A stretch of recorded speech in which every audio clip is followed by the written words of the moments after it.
Hello comrades, Commissar Bro here today with Warhammer 40,000 Inquisitor Martyr. That's right. Finally, after, for me, a year and a half of waiting. I've been in the early access for a year and a half, and I mean, I've known about this game for at least, what, 2 years now? So this is something I've been waiting for a long time. I put a pretty good amount of time into the actual early access, learning the different classes, playing the game, even convincing some of my friends to pick it up and play it, and so on and so forth. So this video is going to be one part first impression of the release build, but another part talking about the features that are still in the game that I like. So kind of look at it as an impressions, a review, and a overview as well for those of you who have not been following this game and have not played it yet. So to get started, we're going to make a character. As you can see, you have 3 different classes, main classes, that are available for play at launch. You have the Assassin, the Crusader, and the Psyker. That's right. The Assassin is going to be kind of like your shooty, fast chick. She's going to be throwing out lots of DACA. And she can also have some long-range weapons like sniper rifles, and she can also use swords, dual swords, and such like that. Then you have the Crusader, which is pretty much as close to a space marine as this game has. You have heavy weapons, you can use like the heavy bolter, or a plasma gun, a plasma cannon, all sorts of mean, nasty things. You've also get to use like a sword, like a power sword. You can use a shield to block damage, and so on. So you're kind of like a paladin. Think of yourself as a paladin, but you don't have any psyker powers. And then we go to the Psyker. This guy is pretty much the spellcaster in this game. He's going to act as a wizard of sorts who has a different play style than the Crusader or the Assassin, and he uses basically a lot of spells, firewalls, teleport, and you got to kind of manage it a little bit. If you use too many of your psyker powers from your warp powers, then you're actually going to start summoning demons on top of you. So you have to be very, very careful to manage it effectively. Now, 1 or 2 demons isn't a big deal, but in the higher difficulties, especially if you're struggling to fight enemies, maybe summoning a demon isn't the best idea. So anyway, we're going to check out the Crusader, because the Crusader is the one that I played the most with and that I enjoyed. I just enjoy it. They're like Space Marines, so I tend to play them the most. Let's read through this little background here. Before rising to the rank of Inquisitor, you served as a Crusader, the holy warrior of the Adeptus Ministorum. Crusaders display their devotion to the Emperor as honored guards or executioners, and such is the zeal of the Crusaders that it makes them ideal recruits for the Inquisition. Inquisitors with the Crusader background are fearsome warriors using heavy armor and weaponry. On the battlefield, they relentlessly march forward through fire, like the legendary juggernauts of the old Terran myths. They are the slowest of the 3 agent archetypes, trading mobility for protection and firepower. And as we can see, they have focus as a resource to operate their power armor and heavy weapon skills. Focus is a Crusader exclusive resource, recharging with time at a fixed rate. They're also heavy weapon specialists, so you, like I said, will see a lot of big weapons with them. And then they have power armor, so they can soak up a tremendous amount of damage that would slay a mere mortal in seconds. So we could look at the other 2, but again, with the brief overview I've kind of given, I think you have a good idea of what they are. So let's click continue. Alright, so now we're going to spec further into. So each class each background has 3 subclasses underneath that. So Assault, Heavy Gunner, and Tactical would be for this. And for the most part, this is just what you start with. It doesn't really mean you have to play these styles. And you can pretty much change them as you so please. Personally, I tend to be a big fan of the old Heavy Gunner over here, even though I'm kind of digging this guy's armor. I don't know if I don't care too much for that standard bearer of the Inquisition he's got on his neck, but his armor looks dope. Anywho, we're going to go with the Heavy Gunner, because, that's all I've been doing. I'm going to keep on doing it. So we have 2 different modes. We've got Story Mode and challenge mode. This is actually new. Story mode is tailored for players who aren't very experienced in the ARP genre or want to experience the story. We recommend this difficulty as a starting point. You can switch to challenge mode at any time. At this difficulty, you may take greater risks for greater rewards, but don't worry, if you crave for a more laid-back experience, you can switch to story mode at any time. So, realistically, we should probably go with challenge mode just because I have played a good bit of the game, but we'll click story mode for the sake of it. Now, what's the name of our fella going to be? Well, I've already got one picked out. He's going to be Lord of Bones. That's right. So, here we go. We're going in balls deep, boys. And we're going to have a nice, meaty cutscene. It is the 41st millennium, and there's no peace amongst the stars. The Imperium of Man is besieged from all sides by the Xenos races, and is slowly rotting away from the inside, tainted by the Chaos Gods. Inquisitors are autonomous, powerful agents who wage a great and secret war for mankind. They fight in the shadows, and nothing is beyond their authority. Oh, look at the stars. They are the judges and the executioners. Don't count the Adeptus Arbites. Ignore them. They're not in this game. Inquisitor's log. Classified report. Scheduled for later transmission. Yes, later transmission. I am closing on the source of the inquisitorial distress signal I was assigned to investigate. One thing you are going to notice in this game is it has a lot of really high quality cutscenes, which is one of the things I enjoy the most. And the intensity of the I'm going to try not to interrupt too much for those who do actually want to see it. These anomalies are spreading through the subsector like a tidal wave. The distress signal has an ancient encryption used by the Holy Orders. It is authentic, but extremely old. The signal is coming from a battered fortress monastery that was likely spat from the warp when the tide of the surges swept through the sector. There is no response to our hailing signals. Honestly, I gotta say, I think this game has some of the best cutscenes I've ever seen in a 40K game. Inquisitor, this and I've played all of them. I'm still trying to hail the monastery, but I get no response. The hull looks intact, though. I think it was simply abandoned a very long time ago. Then what do you expect to find over there? Something that once belonged to the Inquisition. Yes. And lots of empty halls. Oh, look, Space exciting. Marines. I've instructed your There pilots you go. to There's some land on dead the hangar Space Marines deck. just floating around. Stand by and wait for my signal. Glorious. Alright, so here we go. Now we're actually getting an in-game cutscene. I apologize for any frame rate issues. I did actually just have to replace, or get rid of some of my RAM, so my computer's probably going to be a little bit slower. Oh, well, we're going down. So much for balls deep and no balls. Sadness. By the Emperor, who's manning those guns? I'll have them executed in sweet, glorious executee fashion. I remember the deafening roar of the turrets. My Imperial carrier was trailing a blaze of fire and smoke as it smashed into the hangar deck.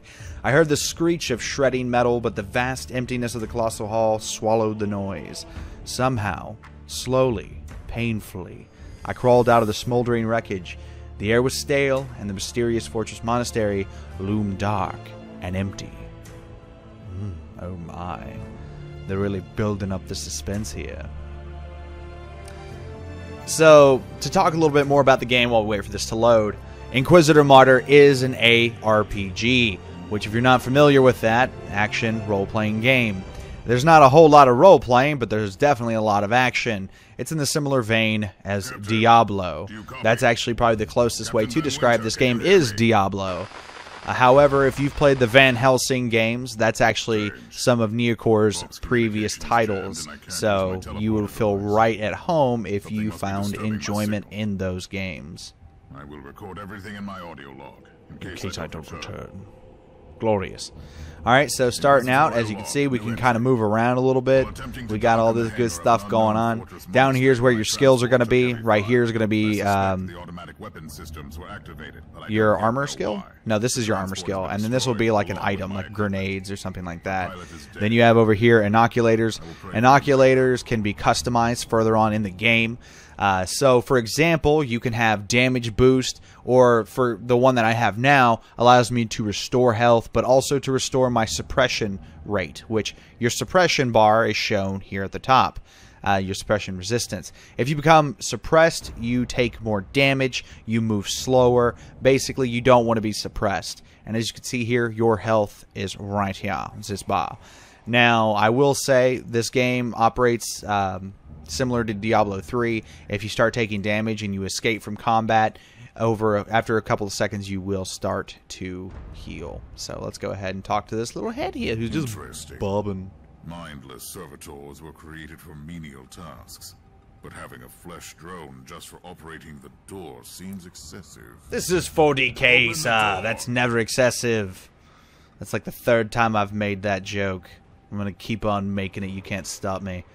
Alright, so we're just walking on through. I kind of want to just get straight to the weapon and get past some of this stuff. There's a cogitator. Just so you know, for those who aren't into Warhammer 40K lore, a cogitator is pretty much just a computer. And there's going to be some information here, but we're going to skip right on through just to kind of move along. It's a pile of rust. At least I found some interesting diagnostics. Yes, you should check all the cogitators on the ship for additional details. Very story-oriented. So first, one thing you're probably going to notice as well, the environments in this game are very beautiful, and it's a far cry from when it was first released in early access. It's already looking way better. And it feels so smooth. Look at this shotgun. Yes. The perfect weapon to deliver the Emperor's justice. Yes. So now that we have a weapon, you can see some of my various skills here at the bottom left. It going so far as to give us tooltips on what everything does, and so on. Now, basically, at the start, everything is tied to a left mouse button, right mouse button, 1 and 2. So let's go ahead and get moving on in and see what else we can do, what kind of damage we can put out on these filthy heretics. Specifically, this filthy heretic. Look at him. He's basically got a nutsack of plagueness. It's gross. Alright, so we're going to take his ass down. Now, the shotgun has quite a few abilities. Particularly, what's going to be good against this guy is the right click. Boom. Yeah, see, he didn't like that. No, he didn't like that at all. We're going to right click him again. A right click stuns. That's kind of why he's moving slow like that. See, it wasn't hard at all. Took him right down. And I guess this is why they told me to play on challenge mode, because this is already a little easy. Well, now we have a las gun. Just some good old flashlight for some flashlight action. We're going to press 2. 2 is a laser beam that goes through things. Your right click is a triple shot, like a burst fire. Your left click is a single shot fire. And then number 1 is a focused sharpshooter shot, basically. I found a room tilted by the filth of chaos and a lot of intestines. We're going to keep skipping ahead. Again, I've seen this cutscene like 4 times now, so this is a fun little experience. Finally, though, they're not going to do any more wipes, so that means I can actually enjoy the game. Again, take a look at some of these environments. They look absolutely wonderful. They've definitely got all that polish I was hoping the game was going to come out with. I'm actually impressed. Open the door. It is in the walls now. Hold on. Everywhere. Taint. In the machines. By the Emperor. For the Emperor. What is this? The taint. It's nice and heretical taint. Servitor. It might be mind-locked, but this is still unusual. Arguable. Servitors talk in some other, you know, games and things. Maybe that's heretical, but I've heard of talking servitors. Actually, in every game that's featured a servitor, at some point they can talk. Maybe they're all wrong. Who knows? I don't know that. I know a pretty good amount about Warhammer lore, but, you know, that's one factoid I'm not 100% too sure on. And as you see, I'm just going to shoot right through all these guys and just completely decimate them. Their blood all over the floor. Filthy heretics. Alright. We're just going to keep moving on. I'm going to swap back over to the shotgun. I tend to like the shotgun better. And we're going to kind of skip through some of this. Deactivating. Let's put the door down. I couldn't. Yep. All right. Inquisitor, finally. Hello, Ragnar von Winter. How are you doing? You doing glorious? Trust me. For the Emperor? I'm on your... For the Emperor. Loyalty. Alright, so was that the first mission? Yeah, it was. That was the whole first mission. Well, it seems shorter than the other, like, 20 times I've played it. So, starting out, you are going to play a couple of missions in the game. I think it's 5 missions before it actually releases you onto the multiplayer aspect to where you can actually play against other players or co-op with other players or just play single player, as it were.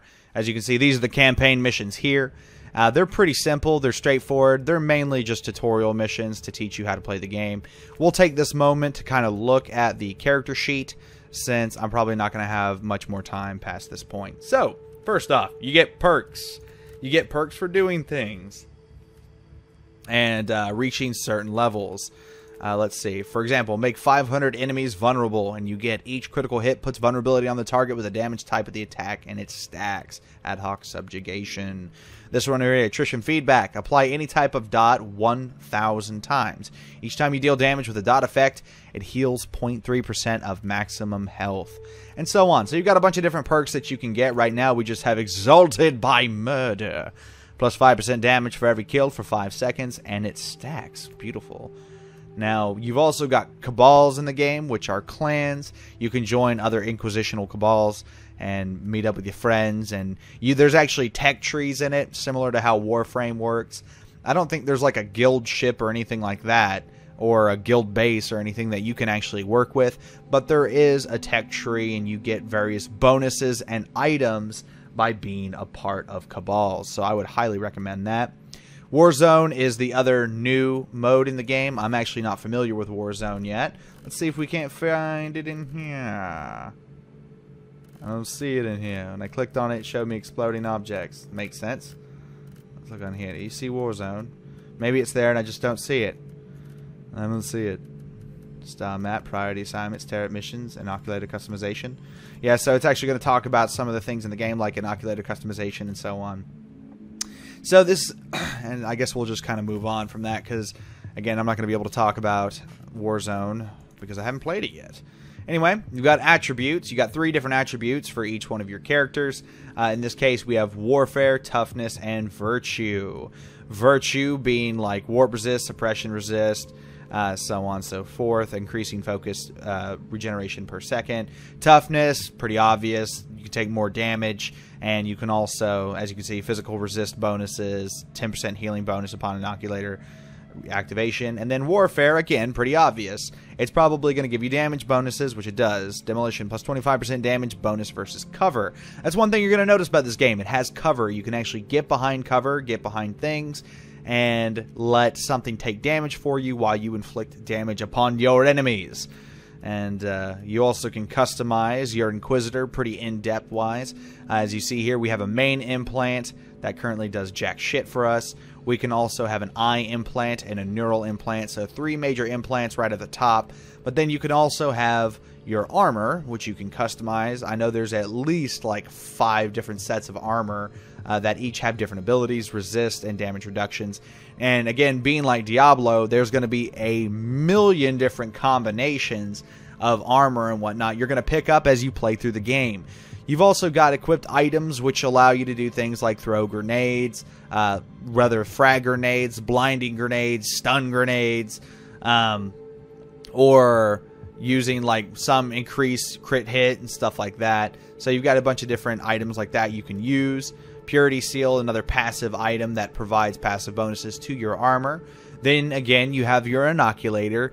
Not every inoculator is going to be the same. You can tell by the actual symbols here in the middle what your inoculator is going to do. In this case, again, mine heals and it also restores max suppression. However, there are ones that increase your damage. There's ones that increase damage resist, and so on and so forth. You will find all sorts of inoculators as you go along. And again, with further customization of inoculators, there's a lot of different stuff you can do with them. And then you have your guns, and your guns can have 2 signums in them. Signums basically, once again, provide various passive bonuses to your character. They can increase damage, they can provide resist bonuses, so on and so forth. Ultimately, all these items are going to tie into your power rating. Your power rating is actually what makes you deal more damage or receive more damage. It's like kind of like how Vermintide has a power rating level. In this one, however, power rating is far more heavily based on the difficulty of the mission. So missions are going to have a power rating assigned to them, which we can actually see on... No, we can't see here. Basically where it says 1 and then 2, this would be where a power rating would be, showing you how difficult the mission's going to be. So anywho, I think that's a quick little summary of all those little items down there. Something we haven't unlocked yet, like the Social tab, the Glory tab, and so on. So we're going to do one more mission before I kind of give my thoughts on where the game is so far. Again, I'm probably going to do a more in-depth review video after I've put some more time in the finished product. Again, I have like 60 hours in the early access of the game, but of course, early access is... It's early access, and I'll tell you personally, just even 3 months ago, this game was a complete different ballpark. It's so much better now than what it was back then. So, alright, and while I'm also at it, I'll try to show you guys like the cover features and stuff like that. As you can see here, my guy is behind cover, and he can shoot out of cover like that and just put some hurting on the enemies of the Emperor. One of the things that this game did have in early access that I absolutely loved was the entire map used to be destructible, and the damage was persistent. So you would like do damage and it would stay. Oh my god, that was disgusting. Now, for the most part, you'll still have like items blow up and cover blow up, but some of the damage is not permanent. It may only last for a few seconds until you walk away.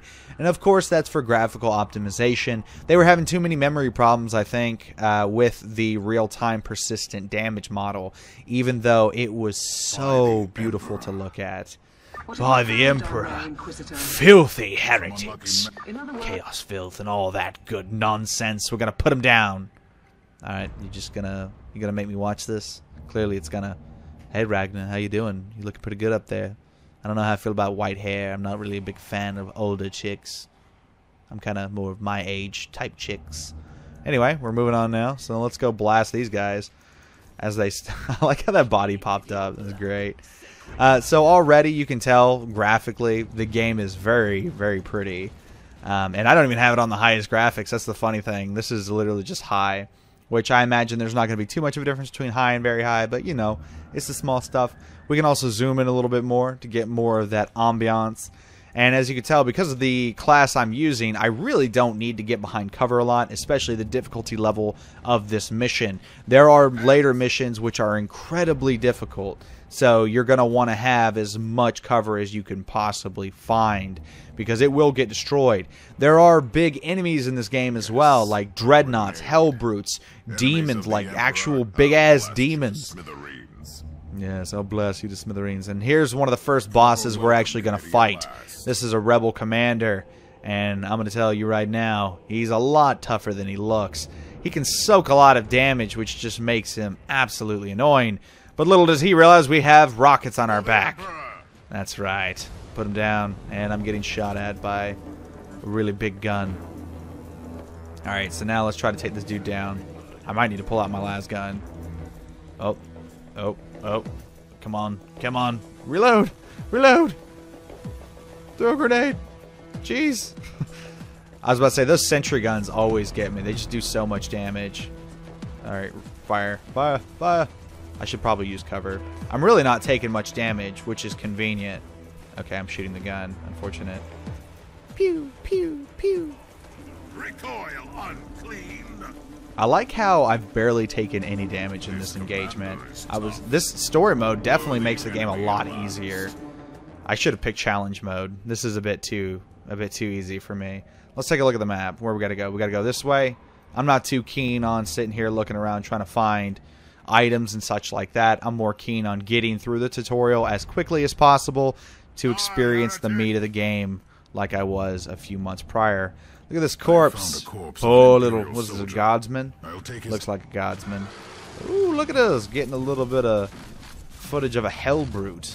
Look at his abs. Glorious. Apparently that's what you get from Chaos, is you get like a 30-pack. What are you going to do with that?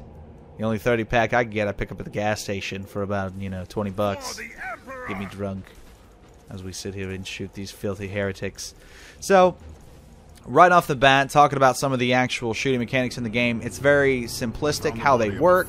However, they have definitely gotten very, very smooth. I definitely have no complaints in regards to the actual game. The way movement is now, the game feels faster, much more responsive, and that's probably one of the best things about it. It actually feels like a finished product. So, you know, never judge a book by its cover too early in early access, or you're going to be disappointed. I guess I'm really excited as well just to see like what Warzone is and what some of the other modes in the game are. I want to experience them and play them out before I do give a full-blown review, because you never know. I feel pretty optimistic and positive right now. However, later on in the game, I might get very, very negative. That's a lot of people. Rockets! Come at me, creatures. Come at me. Come at me, bro. Wow, getting mowed down. Filthy little rotlings. And we're moving on to the next mission, I believe. Find us another corpse. What? Who are you? And what a are you space doing marine. now? Taking a stroll on the decks? By the Emperor. Buy the Emperor! Just buy the Emperor! Why don't you buy the Emperor? You know, buy him a nice Sunday. I bet he'll actually start to like you. Maybe buy him some skin. He's a little skeletal sitting there on the golden throne. Alright, and here's the exit. Well, this has been Commissar Bro. Thanks so much for watching, guys. And if you enjoy this video, be sure to throw up a like and all that good stuff. There is going to be more Inquisitor Martyr videos. Again, I'm a huge Warhammer fan, and I've been super excited waiting for this game. And you can imagine, now that it's finally out, I really want to experience more content from it. One other feature that is in the game, by the way, that I should probably mention is kind of like a loot system at the end.